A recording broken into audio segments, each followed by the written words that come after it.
This afternoon, we have been able to take part in a roundtable conversation about issues, opportunities, joys, and challenges as they affect not just our transgender community in Kansas City, but indeed our entire community, and not just in Kansas City, but in the states of Missouri and Kansas. As part of that discussion, we have been blessed today to be joined by Admiral Levine. She serves as the 17th Assistant Secretary for Health for the U.S. Department of Health and Human Services. She has been an outstanding and outspoken leader in issues of public health, of the rights of trans persons, and indeed of all Americans, and we thank her for being with us today. Some may ask why Kansas City is taking these steps and why now. Some of it does speak to what we face in Jefferson City and in Topeka, but more than anything, it speaks to the humanity of our community. In Kansas City, we are a city that welcomes all. In Kansas City, we are a city that loves all. And in Kansas City, we are a city that looks to make up for the mistakes of the past and ensure the brightest future and opportunities for all in the future. This is a conversation today, but it's something that we're looking to make fundamental change for in the future. In the future in Kansas City, we will make sure that everyone knows that they belong here. In the future for Kansas City, we will make sure that everyone in our states knows that they have a place where they can be safe here and with all of us. And in Kansas City, we will challenge ourselves to address all of the mistakes that we have made along the way.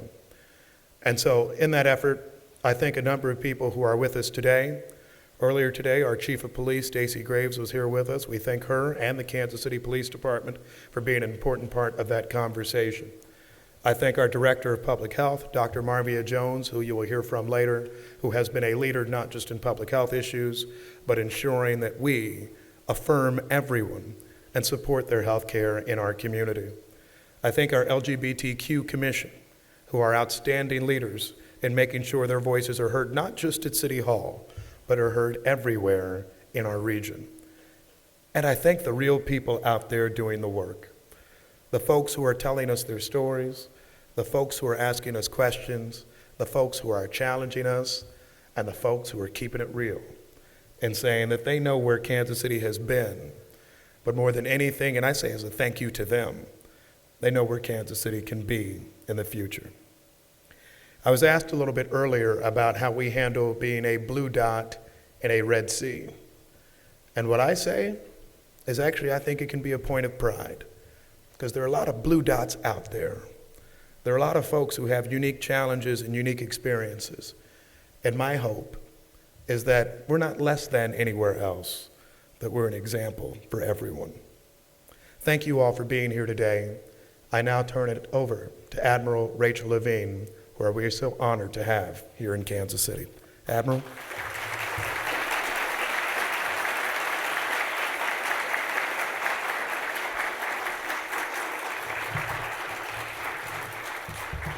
Thank you, Mayor, for your remarks.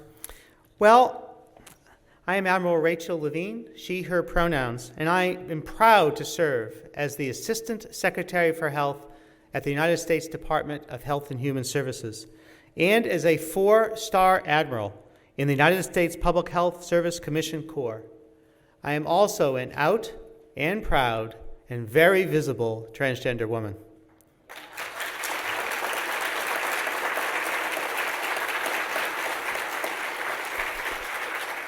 On this Transgender Day of Visibility, I bring a message from President Biden and his entire administration, quote, "Today we show millions of transgender and non-binary Americans that we see them.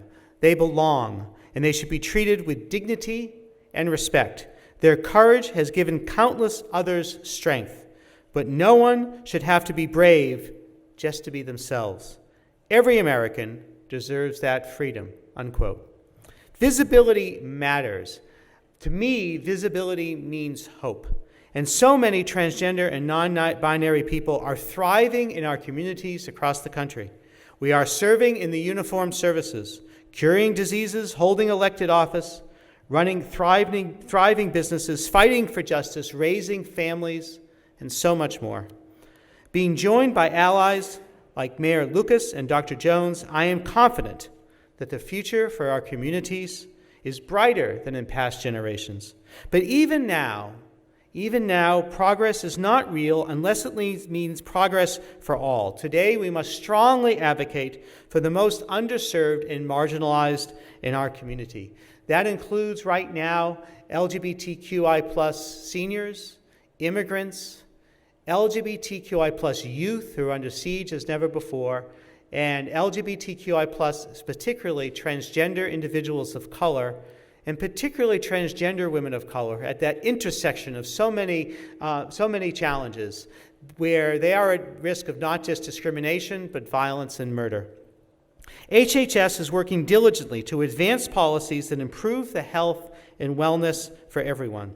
The vision for my office of the Assistant Secretary for Health is healthy people, healthy communities, and a healthy nation for all. This, of course, includes transgender and non-binary people who live right here in Kansas City, who live right here in Missouri, and who live all across America. This includes working towards health equity. Health equity, defined by Healthy People 2030, is the attainment of the highest quality of health for all people. Health equity requires us to address both health disparities and barriers to care so that all people, including those in the trans community, can achieve the highest quality of health. We need to continue to work against intolerance until everyone living in America can live their lives openly and freely. At HHS, Secretary Bezares and I are committed to doing everything that we can to help vulnerable patients and their families get the medical care that they need and they deserve, no matter where they live, no matter their life circumstances, and no matter their sexual orientation or gender identity. But I do not see enough warmth, empathy, compassion, or understanding on their behalf in many states in our country. Today, many politicians and their supporters are describing our LGBTQI+ community, particularly our transgender and non-binary communities, as a blight upon our culture. And many of the targets of this kind of speech are actually driven to attempt suicide. We need to say publicly to every transgender person living in this country, every transgender youth living in this country, that it is okay to be you, not just on Transgender Day of Visibility, but every day. As Assistant Secretary for Health, I am urging us to base medical care on facts. The fact is that the appropriateness of a range of medical treatments for people who are transgender is thoroughly grounded in medical research with a well-established standard of care. Gender-affirming care is medical care. Gender-affirming care is mental health care. Gender-affirming care is literally suicide prevention care. It improves the quality of life, and it saves lives, and is based upon decades of study. It is well-established medical practice. Based upon the research and the evidence from prestigious medical organizations, the full alphabet soup of medical organizations, they all agree that gender-affirming care is medically necessary, safe, and effective for transgender and non-binary individuals, including adolescents. Those who attack our transgender Americans, like myself, are driven by an agenda that has nothing to do with science and medicine. It is ideologically and politically driven. So we all have to stand up. We have to stand up on behalf of those who are being hurt, and we have to stand up together right here in Kansas City and right here in Missouri. Thank you very much. We'll proceed with our program, but I wanted to make sure before doing so that I gave a few acknowledgments to those in the audience. We are joined by a number of leaders in Kansas City, Missouri, and Kansas today. I first want to acknowledge my colleagues on the City Council. Councilwoman Andrea Boo, please rise for us. And Councilman Eric Bunch, thank you for being here. Earlier today, I heard from State Representative Ashley Bland Manlove, Missouri representative. I don't know if she's still with us. But if not, we have a wonderful representative from the state of Missouri, Richard Brown. Thank you for being with us today, sir.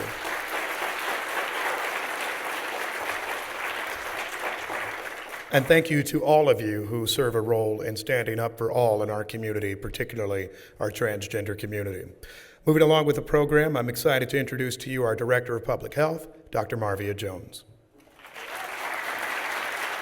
It is an honor to be here before you on behalf of my office as well as the office of my manager, the city manager, Brian Platt. I am happy to say that we are supportive and we are working earnestly toward our strategy going forward for improving the way that our city serves the trans community. We are committed as public health to address risk factors that disproportionately impact any community. What we know is that whether we're talking about mental health issues or violence or intolerance, hate crimes, all of those different types of experiences, we realize that we must have a clear, concerted effort toward working to benefit the most vulnerable among us. And so I want to let you know from your health department, from the director of health, we will do all that we can to continue to listen, to learn, to hear the feedback that has been shared with us today and work specifically to address what we've heard, as well as directing funding opportunities as well as specific programming to meet the needs of our LGBTQ community in Kansas City, Missouri. I also want to just emphasize the point that we continue to want to hear from folks of their ideas that need to be shared. We are open to hearing those as well. We're going to continue to have these conversations. Today was one beginning of what we hope to be a longer journey. So thank you all for being here. Thanks for having me. Good afternoon, everyone. Thank you so much for joining us today at this momentous occasion. I myself am a veteran of the United States Army, and I'm very honored to be here with you, Admiral Levine. Thank you so much for coming and hearing from us. It was a wonderful panel, and I appreciate your time and your efforts in coming to Kansas City. I also wanted to thank the mayor and the city council folks who have been strongly with us the whole way, establishing a commission for the city to help guide the council folks and the mayor in LGBTQ policy. We appreciate that they knew some years ago that we had a direct need here in Kansas City to have a voice and to have a seat at the table. And we continue to work with them to be more inclusive and to bring others to that table as well that are impacted in our community, and particularly Black and brown trans women. I also wanted to say to my fellow LGBTQ commissioners that it has been a pleasure to work with you, and I'm very proud of each one of you and your efforts to come and help us. I think that today we just need to remember we are going to be in continued collaboration with all of those folks present here, and that we intend to listen to your voices. We hope to have a town hall sometime in the future, so please stay tuned to your social media channels. Follow our local organizations so that you can be up to date when that occurs. We want to hear your voices, and we want to hear voices of our marginalized communities. So please stay with us and come to us and bring your challenges. We also have our LGBTQ Commission meeting once a month. I think we are most active on Twitter, so please follow that and come join us so that we can hear your voices. We want to know the challenges that you're having here in this city. I'd also like to thank Merrique Jenson of Transformations Kansas City. She has been an icon here in Kansas City, as well as Kelly New. Both women have been spearheading efforts across Missouri, Arkansas, and Kansas to help us have their voices heard and to bring to light the marginalization of Black and brown trans women. So thank you so much. Thank you for telling your stories. I know they're incredibly difficult. And at this time, I want to make a note that this has been an incredible few weeks. There are so many bills of legislation that have been brought to our state capital that are hurtful, and I know it's hard. I know I'm exhausted, and it's a very tough thing to listen to, and I appreciate that even still you're here today and you're still raising the voices of those that need to be heard the most. So thank you, Kansas City, for being wonderful.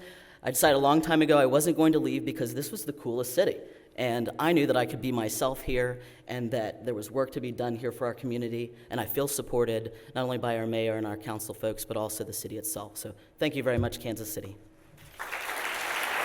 I appreciate so many of you who've advocated not just in Jefferson City, but also in Topeka to stand against legislation that attempts to criminalize and marginalize members of our community.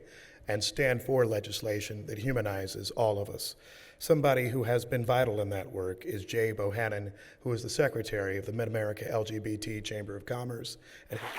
Hello, everyone. As the mayor said, my name is Jay Bohannon. I am a trans advocate and, more importantly, a proud Kansan, but we'll talk about that later. So today is Transgender Day of Visibility. Rachel Crandall created Transgender Day of Visibility to contrast the narratives that we often see in the media of all the negativity and tough realities that transgender people face, and she wanted to instead show that a day of celebration, trans joy, the beauty in being trans, and that is okay to live authentically. Today is meant to contrast all the negative things that we hear, and despite what you may hear in the media with the negative stuff, there is pride, there is joy, and there is beauty in being transgender. However, I would be remiss if I did not talk about the time that we live in now. The fact that our mental health is being impacted. I won't discuss that because it's already been said by others, but when we think about the KC Metro, we are unable to retain and attract people if they believe that their lives, the lives of their children, and the lives of those that they love are under attack. When it comes to businesses, they don't want to stay in an area where it would open if they believe that their employees will be in an unsafe area. So if you genuinely want to celebrate transgender people, I urge you to use your voice. You can do this by voting on all levels of government, not just the governor, not just the president, but all levels of government. You can call, text, visit your representatives at your capital. And more importantly, businesses can lobby. The reality is, when we think about all of these bills that are going on, if they are coming for me today, they are coming for you tomorrow. And so we cannot let these bills see the light of day. Therefore, we have to use our voices and make a difference.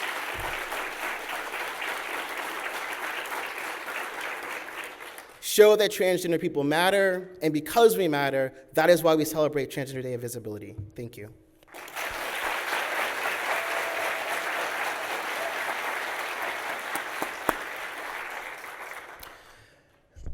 Our two final speakers are absolutely exceptional people who I regret that I have not had the opportunity to meet before today.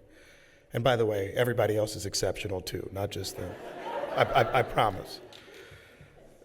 Their stories, their passion, their love for their sisters and brothers in this community is seemingly unmatched.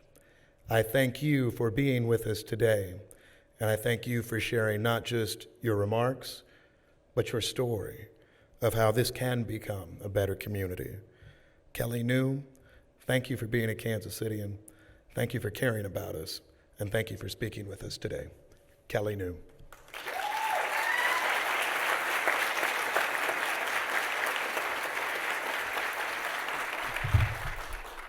Thank you, Mayor, and thank you, everyone, for joining us. Today is Trans Day of Visibility. Look around. We are here. We're visible. So I'm so glad that everyone showed up. How awesome is that? So what Trans Day of Visibility means to me is just, it's just a day of celebration, just kind of remind us like, we are here, we're visible, and we're not going nowhere. And unfortunately, there's some of my sister that wasn't able to be visible here today or share their story or their experience. And I would just like to name a few of them, like Ariana, Brooklyn, Dee Dee, China, Tamara. Those are some of the local trans women that was murdered in Kansas City. So unfortunately, they're not able to be here to share their story or their experience. So I'm just so grateful to even have a platform and be in this position to share my story. Trans Day of Visibility is just a day just to remind us that that we're visible and we are a part of the human race and we cannot be erased. And also, I just want to also say, we need to take a moment and be proud of ourselves, just surviving the days that felt impossible. So thank you again, Kansas City, and thank you everyone that is on the stage and everyone that is here. Thank you for having me.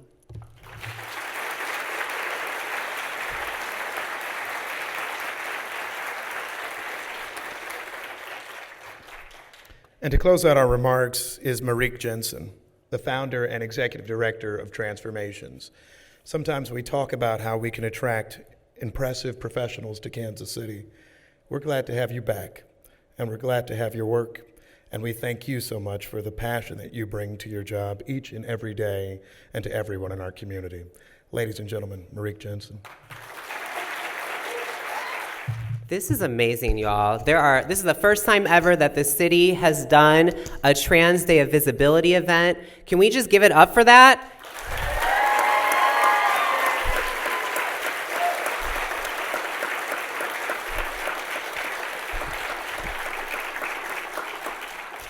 It truly is amazing. Last year, it was the first time that TDOV was recognized with a proclamation.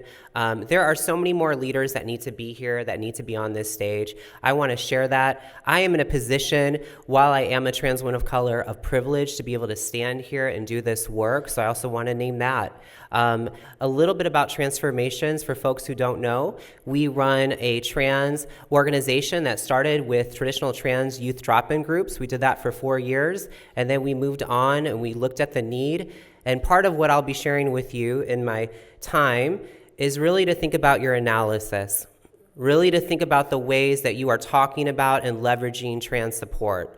We learned at Transformations that a one-size-fits-all model did not work, because when we were using that, we actually weren't meeting the trans kids who are in the shelter systems, our TLP programs, or who didn't have affirming families. For us, that looked like trans young girls of color, trans women of color, trans communities of color. So I'm proud to say that we are actually the first statewide trans-led organization in Missouri, that we also cover Missouri, Kansas, and Northwest Arkansas. Thank you.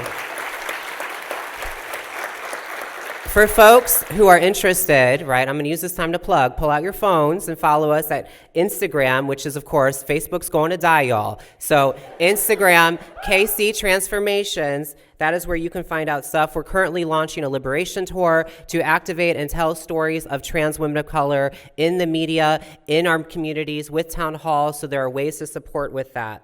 So where are trans women of color? Where are our sisters here in the room? Show of hands if you're a trans woman of color. Can we look around and see that? Look around and see that and take that in. Is there anyone in the audience? I can't see y'all, these lights. Is there anyone in the audience who is a trans woman of color? Wow. Wow. Kelly, where are the girls? They're hiding. They're scared. They haven't been served by these orgs and these clinics and these healthcare settings, or they're dead. I'm so happy to see you all here. And as a trans Latino woman, I want to share just a little bit about my own background. My family, my dad's side is white and from the Ozarks and Southern Baptist. My mom are Mexican immigrants from the southwest side of Chicago. So I have experience and have lots of familiarity with what bigotry, racism, systemic violence all looks like within a household. And I, like many people of color, trans people of color, was kicked out and experienced homelessness as a teen. And it was really thanks to supportive networks that I was able to stay afloat. But this situation isn't unique, though. Half of LGBT youth of color, specifically over half of trans youth of color, will be kicked out and experience homelessness. And so the resources need to be uplifting and provided towards them. I have the privilege now of being one of the only trans women of color executive directors in the 3-state region, and from what I know, probably the only Latina trans woman executive director. And so when I think about resources and work and where we can turn to, there's still so much to do. Unfortunately, it's by design, though, that we don't see many of our trans sisters of color here today, that we also rarely see trans kids of color being centered in the conversations about anti-trans legislation happening in Missouri and their state legislators, and politicians have rarely heard from trans women of color on these issues. Unfortunately, this is because of the very ability to have time to request time off work, to be able to miss getting paid, to be able to go there, to have access to continued resources and social networks, to get to Jeff City and have reliable transportation, and to have usually be able to respond with less than a 24-hour window requires a lot of privilege. I'm not sure if you are aware, but Black and brown trans women are at the epicenter of violence in Kansas City, and they're not here. Kansas City has had numerous murders of our sisters, as Kelly has shared, and there often are no advocates, clinics, caseworkers, case managers who are here to serve us that look like us. Our younger selves, trans kids of color, specifically trans girls of color, will be at the epicenter of who is impacted when these anti-trans legislations come into effect. I understand that there's that one-size-fits-all model to talk about this work and these issues, but we need to be clear that if these come into effect, if the anti-trans legislation is passed in Missouri, we already know from the data who will be impacted. Medically regulated gender-affirming care is important, but we know that trans women of color have been pioneers in creating pathways to what gender-affirming care can look like that has never been regulated, that has been underground. Unfortunately, many of Missouri's hospital and clinical settings are still not serving us. So some things to think about here, right? Some calls to action are, how are you all representing organizations who are white, who are cisgender? How are you going to leverage your resources? What financial commitment will you make to trans communities in Kansas City? Let me say that again. What financial commitment will you make to trans communities in Kansas City? The nicety of Kansas City is not enough. Trans people, thank you. I find it infuriating that so many of the men who are pushing these laws and bills are the same ones who are absolutely obsessed and love trans women of color in their personal lives. Trans people are lovable. Trans people are lovable. We're beautiful. We're resilient, right? We have folks who love us. We have folks who care about us. And often that's in secret, right? We have local CEOs of banks. We have folks who run businesses. No shade. We have Super Bowl champs and World Series champs here in Kansas City who love us. Real talk.